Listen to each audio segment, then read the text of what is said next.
UP की अजब गजब पुलिस कई बार दबंगों के साथ खड़ी नजर आती है। अपने ही मॉक ड्रिल में घायल हो जाती है।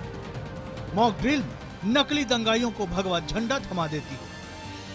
अजब है यूपी पुलिस, जिसे मुर्गी खोजने के लिए राज्यपाल के खत की जरूरत पड़ती है, जो व्यस्त रहती है मंत्री और विधायक की भैंस खोजने में। देखिए यूपी पुलिस का मिशन मुर्गी, ऑपरेशन भैंस और भगवा ड्रिल।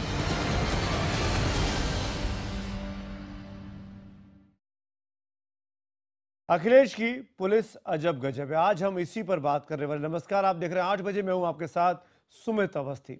उत्तर प्रदेश में अपराध की घटनाओं में पिछले साल से 6% की बढ़ोतरी नजर आ रही है। रेप, मर्डर बढ़ चुके हैं। समाजवादी पार्टी के नेता ही दबंगई करते खुलेआम इन दिनों देखे जा रहे हैं, लेकिन पुलिस है कि अपनी जग हसाई कराने में जुटी है। हम यूपी पुलिस की कई तस्वीरें आपको दिखाएंगे और फिर करेंगे उस पर बड़ी चर्चा। पहली तस्वीर इलाहाबाद की है, जिसे लेकर अब बड़ा सियासी बवाल खड़ा होता नजर आ रहा है। इलाहाबाद में पुलिस ने दंगों से निपटने के लिए मॉक ड्रिल का आयोजन किया था। एक तरफ पुलिस थी तो दूसरी तरफ कुछ पुलिस वाले दंगाइयों के रोल में थे। सुनकर हैरान रह जाएंगे, इस मॉक ड्रिल में नकली दंगाइयों ने जब पत्थर चलाए तो असली पुलिस वाले 6 जख्मी हो गए। लेकिन बड़ा विवाद खड़ा हुआ दंगाइयों के हाथ में भगवा झंडा देखकर। बीजेपी और वीएचपी इस मामले को सियासी रंग देने में जुटे हैं, यानी मामला राजनीतिक तौर पर गर्म हो रहा है। इलाहाबाद के मंडल आयुक्त ने डीएम और एसएसपी से इस बाबत रिपोर्ट भी तलब की है। और अब देखिए दूसरी तस्वीर। अपने मंत्री आजम खान की 7 भैंसों को महज 36 घंटे में तलाश कर लेने वाली यूपी पुलिस को अब मुर्गियों को खोजने का भी काम करना पड़ेगा। रामपुर पुलिस को राज्यपाल भवन से फरहानुल्लाह खान नाम के एक शख्स की 1 दर्जन मुर्गियों को खोजने का आदेश मिला है। खास बात यह कि ये मुर्गियां 19 मार्च से चोरी हुई हैं। फरहानुल्लाह ने यह सोचकर थाने गए कि पुलिस जो आजम खान की भैंस खोज सकती है वो उनकी मुर्गियां भी खोज देगी, लेकिन पुलिस ने ऐसा नहीं किया। इसके बाद फरहानुल्लाह ने राजभवन को चिट्ठी लिखी और राजभवन ने उनकी गुहार को मानते हुए डीएम से लेकर एसएसपी तक को कहा है कि मुर्गियों को तलाशने में मदद करें। यूपी पुलिस की तीसरी तस्वीर अब आपको दिखाते हैं। आजम खान की भैंसों को सफलतापूर्वक तलाशने और 1.5 साल बाद उसे चुराने वालों को भी पकड़ने के बाद यूपी पुलिस के भैंस से जुड़े ऑपरेशन और बढ़ गए हैं। और अब उसके मजबूत कंधों पर बरेली के आंवला विधानसभा से विधायक धर्मपाल की भैंसों की तलाशी का भी बोझ है। उनको अभी तलाश करना है। धर्मपाल की 9 भैंसें 22 जून को उनके फार्म हाउस से गायब हो गई थी, चुरा ली गई थी। अब पुलिस इन भैंसों की तलाश में दिन रात जुटी हुई है। लेकिन यह सारा जिक्र अधूरा रह जाएगा अगर आजम खान की भैंसों का जिक्र नहीं किया जाएगा। 31 जनवरी 2014 को आजम खान, जो कि उत्तर प्रदेश के कैबिनेट में अखिलेश यादव की सरकार में मुलायम सिंह के करीबियों में माने जाते हैं, काफी वरिष्ठ पद पर हैं, उनकी 7 भैंसें उनके फार्म से चुरा ली गई थी। भैंसों की तलाश में पूरे रामनगर की पुलिस, एसएसपी, एसपी, सीओ, तमाम पुलिस बल की 2 टीमें और डॉग स्क्वाड को लगाया गया। पुलिस ने भैंसों की तलाश में बड़ी कामयाबी हासिल करते हुए महज 36 घंटों में ये 7 भैंसें बरामद कर ली। हालांकि भैंस चुराने वाले 21 जून को अभी कुछ दिनों पहले ही गिरफ्तार हो पाए हैं। और इसी से जुड़ा अब बारी है हमारा आज का सवाल भी। वो यूपी जहां पर अपराध लगातार बढ़ रहा है, वहां पर भैंस मुर्गी खोजने वाली यूपी पुलिस क्या कानून व्यवस्था संभालने के लिए काबिल है? अगर आपको लगता है हाँ, तो IBN 7 स्पेस देकर Y लिखिए और ना के लिए IBN 7 स्पेस देकर N लिखिए। अपनी राय हमें 51818 पर SMS करें। आपके जवाब हम रात 8:30 बजे दिखाएंगे।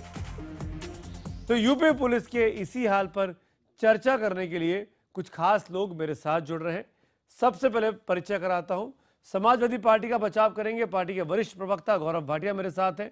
भारतीय जनता पार्टी का पक्ष रखने के लिए मेरे साथ बीजेपी की तरफ से उनके राष्ट्रीय प्रवक्ता श्रीकांत शर्मा जी हमारे साथ जुड़ रहे हैं। बीएसपी के नेता प्रवक्ता सुधींद्र भदौरिया जी भी इस वक्त हमारे साथ जुड़े हुए हैं। सुदीन जी मेरे साथ शाम के डिबेट में भी थे, शुक्रिया आपका एक बार फिर से वक्त निकालने के लिए। और कांग्रेस के प्रवक्ता प्रदीप जैन, पूर्व केंद्रीय मंत्री, वो भी मेरे साथ जुड़ रहे हैं। और हमारे साथ जो भी खास मेहमान जुड़ेंगे उनका परिचय आगे कराते रहेंगे। आप चारों का स्वागत है। गौरव भाटिया, मैं कहां से शुरू करूं? मुर्गी से पूछूं कि भैंस से पूछूं कि भगवा मॉक ड्रिल से बात करूं? आपकी पुलिस तमाम उन वजहों से खबरों में है जिन वजहों से नहीं होना चाहिए।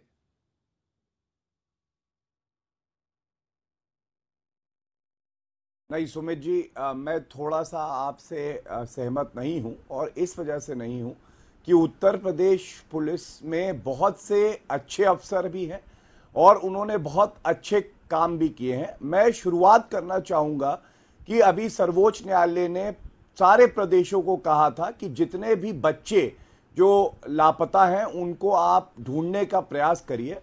तो एक ऑपरेशन स्माइल चलाया गया, खासकर गाजियाबाद पुलिस ने उसे चलाया, और कुछ ही समय में 500 जो लापता बच्चे थे उनको ढूंढ निकाला और भारी सफलता मिली। इसका तीसरा चरण अभी और चल रहा है। मैं समझता हूं कि यह किसी भी प्रदेश में इतना सफल नहीं रहा था जितना उत्तर प्रदेश में रहा था। दूसरा, मैं आपको उदाहरण दूंगा कि हमारे प्रदेश में पहली बार विमेंस पावर लाइन बनाई गई, जिसमें करीब 2.5 लाख कंप्लेंट जो महिलाओं ने करी उनको रिड्रेस किया गया। और एक उदाहरण है, रात में 2 बजे एक महिला ने ईमेल किया तो उस पर तत्पर कार्रवाई होकर कंप्लेंट हुई।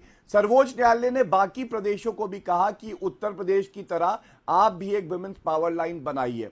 इसके अलावा हमने पुलिस को जो है, आपने अच्छे काम किया, अच्छी बातें बता रहे हैं, उसके लिए शुक्रिया। मैं इससे इनकार नहीं करूंगा, लेकिन यह भी फैक्ट है गौरव, क्राइम रिकॉर्ड ब्यूरो के मुताबिक कि करीब 6.13% की बढ़ोतरी हुई है आपके वक्त में। 2013 में 64,684 आपराधिक मुकदमे दर्ज होते हैं, 2014 में 66,315 और 2015 में बढ़कर 68,650, करीब 6.25% की अपराध में, रिकॉर्ड अपराध में बढ़ोतरी। कहां है कानून व्यवस्था? क्यों पुलिस का डंडा काम नहीं कर पा रहा? मैं जवाब मैं बताता हूं सुमित जी, क्योंकि आपने एनसीआरबी की बात करी। एनसीआरबी सेंट्रल गवर्नमेंट के अंडर में आती है और 2013 के बाद कोई रिपोर्ट अभी तक नहीं आई है। ये तो भाजपा की केंद्र सरकार को बताना होगा रिपोर्ट 2013 के बाद क्यों नहीं आई। 2013 में अपराध उत्तर प्रदेश में घटा, और केवल मुझे 1 मिनट दीजिएगा, इसके बाद आप भाजपा के प्रवक्ता हैं उनसे भी बात कर लीजिएगा। उत्तर प्रदेश में क्राइम का इंसिडेंट 2013 की रिपोर्ट के हिसाब से 108 है, जबकि छत्तीसगढ़ में ये 227 है, गुजरात में 258 है, मध्य प्रदेश में 303 है और राजस्थान में 269 है। तो आप देखेंगे उत्तर प्रदेश में इन सारे जो प्रदेश है भाजपा शासित, इनसे बेहतर क्राइम रिकॉर्ड है, और यही कांग्रेस के रूल स्टेट्स हैं वहां भी यही हाल है। श्रीकांत, जवाब दीजिए। गौरव भाटिया ने कहा था कि मैं आंकड़े बताऊं, फिर आप जवाब दीजिएगा। नहीं आई है। श्रीकांत, बीजेपी के प्रवक्ता। समझिए, माफ करिएगा, मैं परिचय करा दूं, डीजीपी विक्रम सिंह साहब भी मेरे साथ जुड़ गए, पूर्व डीजीपी। श्रीकांत जी, अब आप बोल सकते हैं। सुमित जी, हमारे काबिल मित्र सपा के प्रवक्ता ने जिस तरह से बातें रखी, उनका दायित्व भी बनता है अपनी बातें कहें, लेकिन एक बड़ा ज्वलनशील जो मुद्दा आज सबसे बड़ा उत्तर प्रदेश में है कि एक पत्रकार की हत्या हो जाती है, और पत्रकार जो है जब हत्या हो जाती है उसकी, तो वो जला दिया जाता है। उसको जलाने के बाद में उसका बयान होता है, और बयान में पत्रकार स्पष्ट रूप से कहते हैं अपना बयान देने पे कि मुझे जलाया गया, मेरे ऊपर पेट्रोल छिड़का गया, पुलिस वालों ने मुझे जलाया। और उसके बाद क्या कार्रवाई होती है? जिस मंत्री को उत्तर प्रदेश की सुरक्षा प्राप्त है, वह मंत्री उत्तर प्रदेश की पुलिस को नहीं मिलता है। और दुर्भाग्य इस बात का है कि अखिलेश जी सूबे के मुख्यमंत्री हैं और वो उस पर पर्दा डालने की कोशिश करते हैं, कवर अप करते हैं। माननीय उच्च न्यायालय नोटिस जारी करता है, परिवार के लोग धरने पर बैठे होते हैं, और एक पत्रकार की जान की कीमत 30 लाख रुपए है। आप बताइए, मुख्यमंत्री अपराधी को बचाने के लिए कवर अप कर रहा है, मुख्यमंत्री कार्यालय की, मुख्यमंत्री संवैधानिक पद की जो है अवहेलना कर रहे हैं। पत्रकार को बचाने की, जवाब दे दूं, एक मिनट, अपराधी को बचाने के लिए किस स्तर तक जाएंगे? और दूसरा मैंने बहुत विनम्रता से सुना है आपको, आप सुन लीजिए। दूसरी बात, उत्तर प्रदेश की पुलिस देखिए क्या कर रही है। जंगल राज को जंगल राज को कवर अप करने के लिए मैं भी आप विनम्रता से ही सुनूंगा श्रीकांत जी। आप केसरिया को अपमानित कर रहे हो, मां भारती के ध्वज केसरिया को अपमानित करने की कोशिश कर रहे हो। इतनी आप तुष्टीकरण की राजनीति, इतनी घृणा की राजनीति, इतनी बंटवारे की राजनीति कम से कम मत करिए। आप तो बहुत बुद्धिजीवी हैं। प्रदीप जैन ने हाथ उठाया। प्रदीप जैन, आपको किस स्तर तक कांग्रेस के नेता प्रदीप जैन बोलना चाह रहे हैं। गौरव मैं आता हूं आपके पास, आपको मौका मिलेगा। प्रदीप जैन जी ने जी शर्मा जी जो बात कह रहे हैं अवस्थी जी, मैं कहना चाहता हूं कि समाजवादी पार्टी हो या भारतीय जनता पार्टी हो, ये प्रदेश में ध्रुवीकरण का काम कर रही हैं। वो इलाहाबाद की माटी जो गंगा जमुनी तहजीब का प्रतीक है, वहां पर सुनियोजित रूप से पुरुषोत्तम मास और रमजान के दिनों में इस ध्वज का प्रयोग किया गया। इसके पहले ये ध्वज गुजरात के अंदर भी प्रयोग में पुलिस के द्वारा किया गया था, वहां हरे रंग की टोपी लगाई गई थी। और इन दोनों ही पार्टियों का एक ही लक्ष्य है कि कैसे प्रदेश में वोटों का पोलराइजेशन हो। प्रदेश में जंगल राज्य है, प्रदेश की भैंसें और मुर्गियों खोजने के लिए पुलिस विवश है, क्योंकि जो माफिया हैं वो खनन माफिया हैं, बालू माफिया हैं, जी प्रदीप जी माफिया हैं, वो आपने अपनी बात की। मैं एक सुदीन भदौरिया कुछ बोलना चाह रहे हैं। मैं एक बात कहना चाहता हूं। जब से कांग्रेस उत्तर प्रदेश में सरकार से गई, पांडा जैसे आईजी आए जो कभी डांस करते थे, ईमानदार अधिकारी आए, इसके अलावा और कर्तव्य निष्ठ आए, लेकिन वो हाशिए पर है। आज भी बहुत सारे एसपी बहुत ईमानदार हैं, लेकिन ईमानदार एसपी का ट्रांसफर महीनों में हो जाता है। जो सत्ता का एजेंट बनके काम नहीं ये पॉइंट बहुत वैलिड है कि जो ज्यादा समय नहीं बैठ, जो ईमानदार है वो उस कुर्सी पर रह ही नहीं पाता है। सुदीन भदौरिया कुछ बोलना चाह रहे थे आप, आपने हाथ उठाया। सुदीन जी देखिए, मैंने पहले भी कहा था, जब आपका इससे पहले बहस हो रही थी, इसी विषय पर हो रही थी, और आपने इसका और थोड़ा व्यापक और विस्तार किया है वहाँ की कानून व्यवस्था के मामले में। देखिए, उत्तर प्रदेश में सरकार एक माइंडसेट से चल रही है। बलात्कार के मामले में जो उनके राष्ट्रीय मुखिया हैं मुलायम सिंह जी, कहते हैं लड़के तो लड़के हैं, छोटी मोटी गलतियां हो जाया करती हैं, कोई सख्त कानून नहीं बनना चाहिए। इसके बावजूद कि जस्टिस वर्मा कमेटी की रिपोर्ट आई, पूरी राष्ट्रीय आम सहमति बनी इस पर, और उसके बाद पूरे राष्ट्रीय आम सहमति से पूरे पार्लियामेंट ने कानून बनाया, उसको भी बदलने का आह्वान श्री मुलायम सिंह यादव जी ने किया। उनके मुख्यमंत्री श्री अखिलेश यादव, उनके पुत्र कानपुर में एक महिला पत्रकार से कहते हैं कि तुम तो सुरक्षित हो, तुमको क्या चिंता करने की जरूरत है बलात्कार की। और आप जानते हैं कि उत्तर प्रदेश में ही पत्रकार को जला दिया गया, जैसे अभी कह रहे हैं। पर मैं कहना इसके पीछे ये चाहता हूं कि एक राजनीतिक पृष्ठभूमि है। जब भी चुनाव करीब आने लगते हैं, कोई भगवा के सहारे, कोई हरे के सहारे, ये एक ऐसा टकराव पैदा करना चाहते हैं जो सन 90 में आपने देखा और मुजफ्फरनगर कांड के समय भी आपने उत्तर प्रदेश के अंदर देखा। कांग्रेस मैं ये कह रहा हूं और बीएसपी उत्तर प्रदेश दोनों में के ऐसे निशाने हालात पर पैदा बीजेपी किए भी जा और रहे हैं। एसपी भी है। देखिए, ये ऐसे हालात पैदा इसलिए किए जा रहे हैं क्योंकि चुनाव आ रहे हैं। बिहार में भी चुनाव है, यूपी में भी चुनाव है, बिल्कुल हिंदी बेल्ट में चुनाव है। एक वाक्य, धर्म का रंग एक ही होता है, वो है मानवता का। पर ये देखिए आक्रमण जो हो रहा है वो उत्तर लहू प्रदेश बहाना सरकार चाहते पे हैं हो रहा है। बिल्कुल गौरव आपको मौका मिलेगा, ये चारों भी इन्होंने लेता है। लाल रंग का लहू बहाना चाहते हैं दोनों लोग, कैसे सचान को लटका दिया गया, सीएमओ मारे गए, ये सब बातें उन्हें याद नहीं आ लाल रही। रंग का लहू बहाकर लोगों की हत्याएं कराना चाहते हैं। 1 लाख लोग से ज्यादा बेघर हो गए पूर्व डीजीपी विक्रम सिंह साहब भी मेरे पास है, फिर गौरव आपको जवाब देने का मौका दूंगा। गौरव मैं आऊंगा। विक्रम सिंह जी, जो कुछ मैं स्पेसिफिकली इलाहाबाद की बात कर रहा हूं, जो मॉक ड्रिल हुई, क्या जरूरी था वो भगवा रंग लेके होना?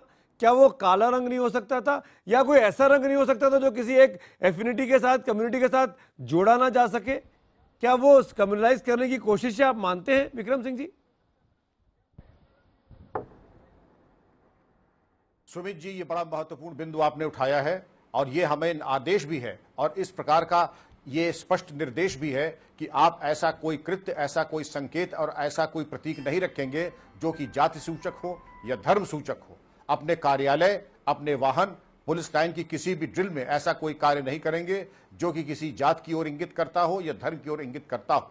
मॉक ड्रिल जरूर कीजिए, लेकिन जो लेसन ड्रॉन है, सबसे पहला लेसन यही ड्रॉ कीजिए आप कि आपने जो भगवा का इस्तेमाल या किसी स्कल कैप का किया या बुरके का किया या किसी सरदार का किया, ये इसका कोई औचित्य नहीं है। और तो इसका मतलब गुजरात में, इसका मतलब गुजरात में सवार पुलिस डीजीपी साहब, इसका मतलब गुजरात में जब स्कल कैप यूज की गई थी सूरत में और नर्मदा जिले में, वो भी गलत था, जिसके लिए बाद में मुख्यमंत्री ने खेद भी जताया था।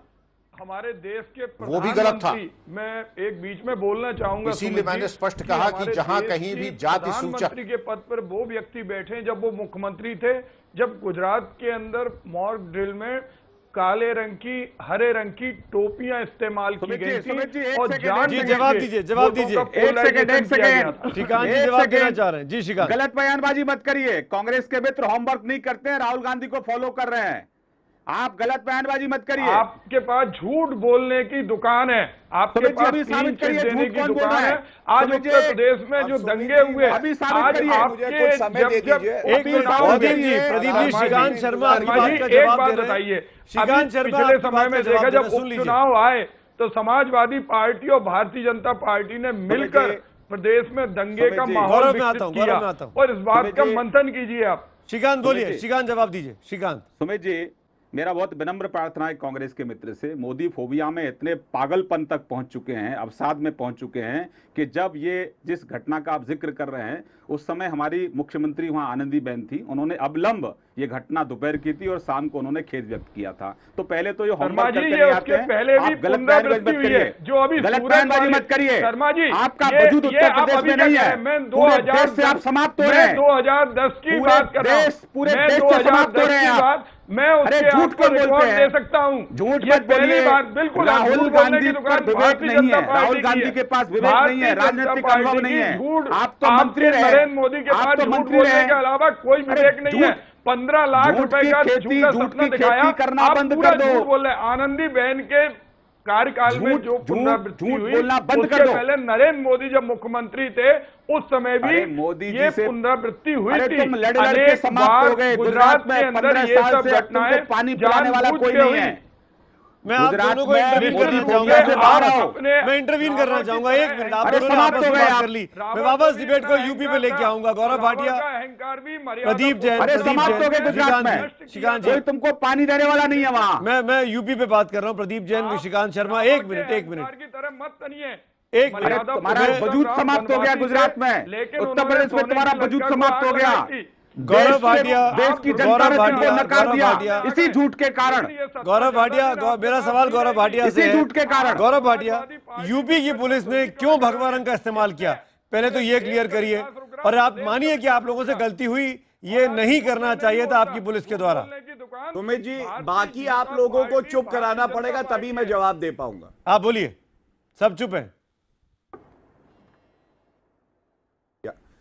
हाँ सुमित जी, मैं आपको ये कहना चाहूंगा और पूरी जिम्मेदारी से, जैसे ही ये खबर आई थी उसके बाद सबसे पहला रिएक्शन सरकार और पार्टी की तरफ से हमने यही दिया था कि पुलिस को रंग का और चिन्हों का इस्तेमाल बहुत सोच समझ के करना चाहिए और किसी की भी भावनाएं इससे आहत ना हो। ये हमारी सरकार का एक जिम्मेदाराना पहला बयान था और ऐसा आगे नहीं होगा, ये भी कहा गया था। मुझे याद है कि जब गुजरात में अभी गणतंत्र दिवस हुआ तो बच्चों को, श्रीकांत जी मैं अपनी बात पूरी कर लूं। आप करिए, लेकिन माफी अखिलेश यादव की माफी क्यों नहीं आई अभी तक? अच्छा, आप पहले बोल लीजिए। मुझे लग रहा है कि आपको इसको सांप्रदायिक मुद्दा बनाना है क्योंकि भाजपा उत्तर प्रदेश से साफ हो गई है, व्याकुलता है। आप पहले बोल लीजिए, कोई दिक्कत नहीं। 73 सीटें आई हैं, तुम्हारी जमानतें जब्त हो गई हैं। सवाल का जवाब दो कि आपने केसरिया ध्वज का अपमान किया है, देश के करोड़ों लोगों का अपमान किया है। अखिलेश यादव माफी कब मांगेंगे? अखिलेश यादव माफी कब मांगेंगे? तू मैं की डिबेट क्यों करना चाहते हैं श्रीकांत जी? नहीं, मैं तो आपसे विनम्रता से सवाल पूछ रहा हूं। डिबेट क्यों करना चाहते हैं? मैं विनम्रता से सवाल पूछ रहा हूं। आप उससे तो सवाल पहले पूरी बात होने के बाद ही तो पूछेंगे श्रीकांत जी, पूरी बात हो जाए। सवाल पूछ रहा हूं, आप पूछिएगा, आपका हक है, लेकिन बीच में किसी को टोक के गौरव, आप लोगों ने जिम्मेदारों ने बयान दिया जिसको आपने कहा कि हमारी सरकार का पहला वर्जन आया, लेकिन श्रीकांत जी भी जानना चाहते हैं और हम भी जानना चाहते हैं। गुजरात की मुख्यमंत्री खेद जता देती है जो कुछ होता है, अखिलेश यादव क्यों नहीं खेद जताते हैं, क्यों नहीं माफी जताते हैं? और आप अगर अखिलेश ना भी बोले तो पार्टी के प्रवक्ता होने के नाते कम से कम गौरव भाटिया राष्ट्रीय चैनल पर बोल दें आज कि हमको खेद है कल की घटना के लिए। मैंने बिल्कुल सुमित जी, मैं बिल्कुल सरकार का प्रतिनिधि होने के नाते मैंने आपको बताया कि पहला रिस्पांस जो था सरकार के लिए, हमने यही कहा कि यह घटना उचित नहीं है और खेद व्यक्त किया, और हमने ये आश्वस्त भी किया कि ऐसी घटना दोबारा नहीं होगी। और मैं आपको बता दूं कि इसके पीछे जो पुलिस अफसर थे उनको सतर्क जरूर रहना चाहिए था, लेकिन उनकी मंशा ये नहीं थी कि किसी धर्म की भावनाओं को आहत किया जाए। और जब सबसे बड़ी बात है, मैं वो गुजरात का ही उदाहरण दूंगा कि गणतंत्र दिवस पे बच्चों को, एक को गेहुआ वस्त्र पहनाया गया, बाकियों को हरा वस्त्र पहनाया गया और कोई खेद नहीं व्यक्त किया गया। उसके अलावा जो टोपी पहनाई गई थी हम जानते हैं, मैं इन सब में नहीं पढ़ना चाहता क्योंकि जो गलत है वो गलत है, सभी धर्मों का सम्मान होना चाहिए। उत्तर प्रदेश सुधींद्र भदौरिया, गौरव भाटिया खेद जताने की बात कर रहे हैं, टॉपिक खत्म कर दिया जाए, अभी बात इसको और बहस ना किया जाए। मेरे पास वक्त की कमी है। गौरव सबको मौका दे दो। सुधींद्र पूरी कर लूं सुमित जी। सुधींद्र मैं आता हूं, देखिए मैं आता हूं। देखिए ये देखिए ऐसा है, देखिए ये ऐसा है, ये खेद श्री अखिलेश यादव की ओर से आना चाहिए था, मुलायम सिंह जी की ओर से आना चाहिए था। इसलिए आना चाहिए था क्योंकि उन्होंने पहले इस तरह के माइंडसेट का प्रदर्शन किया है। जब वो कह सकते हैं एक पत्रकार से, महिला पत्रकार से, तुम तो सुरक्षित हो ना, इसी तरह से मुलायम सिंह जी कह सकते हैं लड़के तो लड़के हैं, इनसे इस तरह की घटनाएं हो जाती हैं तो ये तो छोटी मोटी घटनाएं हैं। इससे ये पता चलता है जो स्थान पर बैठे हुए लोग हैं उससे पार्टी उसी मानसिकता से चलाई जा रही है, पार्टी उसी मानसिकता से चलाई जा रही है। इसीलिए ये दोनों ही ताकतें उत्तर विक्रम सिंह साहब क्या मुख्यमंत्री को माफी मांगनी चाहिए? रंग लाल कर देना चाहती है, लहू का रंग कर देना चाहती हैं। और डीजीपी साहब क्या इस मामले पर खुद मुख्यमंत्री को या मुलायम सिंह को माफी मांगनी चाहिए? जी, निसंदेह सरकार और पुलिस विभाग और विश्व का सबसे बड़ा पुलिस बल संदेश और संकेतों से नहीं, स्पष्ट निर्देशों पे चलता है। अगर मुख्यमंत्री की तरफ से अगर इस बात का वक्तव्य आ जाएगा तो पुलिस को एक दिशा निर्देश मिलेगा। आज की तारीख में यूपी पुलिस के पास किसी प्रकार का कोई दिशा निर्देश नहीं है। गौरव भाटिया, अगर आज एक जगह भगवा हुआ है तो ये मान के चलिए अगर स्पष्ट निर्देश नहीं दिए तो कल 10 जगहों पे और भगवा दिखाया जाएगा, बिल्कुल और आपत्तिजनक झंडे दिखाए जाएंगे। गौरव जवाब दीजिए, मुख्यमंत्री जवाब क्यों नहीं दे रहे, माफी क्यों नहीं मांग रहे और आगे से नहीं होगा? गौरव भाटिया। सुमित जी जब आधिकारिक तौर पे मैं आता हूं तो मैं भी जो है वही बात कहता हूं जो सरकार का अपना स्टेटमेंट होता है और पार्टी का, और मैंने बात स्पष्ट कर दी है, बल्कि ये भी आश्वस्त किया है दोबारा नहीं होगा। ये भदौरिया जी को जरूर याद दिलाना चाहूंगा कि मायावती जी के ही कार्यकाल में सीएमओ का मर्डर हुआ, मायावती जी का व्यक्तित्व नहीं आया, मुलायम सिंह जी का मैं अगर बनाना शुरू कर दूं, मुलायम सिंह जी के गांव के सामने ही बलात्कार हुआ। आप इटावा जनपद चलिए, मैं ऐसे गांव हमें याद है आपके कार्यकाल में पूरा प्रदेश लूट गया भदौरिया जी, 50,000 करोड़ की लूट हुई। मैं माफी चाह रहा हूं गौरव जी, सुधींद्र जी, विक्रम सिंह साहब, इस डिबेट नंबर 1 को मुझे यहाँ क्लोज करना होगा। मुझे जनता के नतीजे भी दिखाने हैं। श्रीकांत शर्मा और प्रदीप जैन मेरे साथ डिबेट नंबर 2 में ही बने हैं, लेकिन गौरव भाटिया, सुधींद्र भदौरिया और डीजीपी विक्रम सिंह साहब का मैं शुक्रिया अदा करूंगा इस डिबेट में मेरे साथ जुड़ने के लिए। आज हमारा सवाल भी आपसे यही था कि क्या भैंस मुर्गी जैसी चीजें खोजने वाली यूपी पुलिस कानून व्यवस्था को संभालने के काबिल है? हजारों की संख्या में जवाब मिले हैं। 75% लोगों ने ना में जवाब दिया है, केवल 25% लोगों ने हाँ में जवाब दिया। यानी बहुत बड़ा वर्ग दर्शक वर्ग जो IBN 7 का ये कह रहा है कि यूपी पुलिस इस काबिल नहीं है कि वो कानून व्यवस्था को संभाल सके।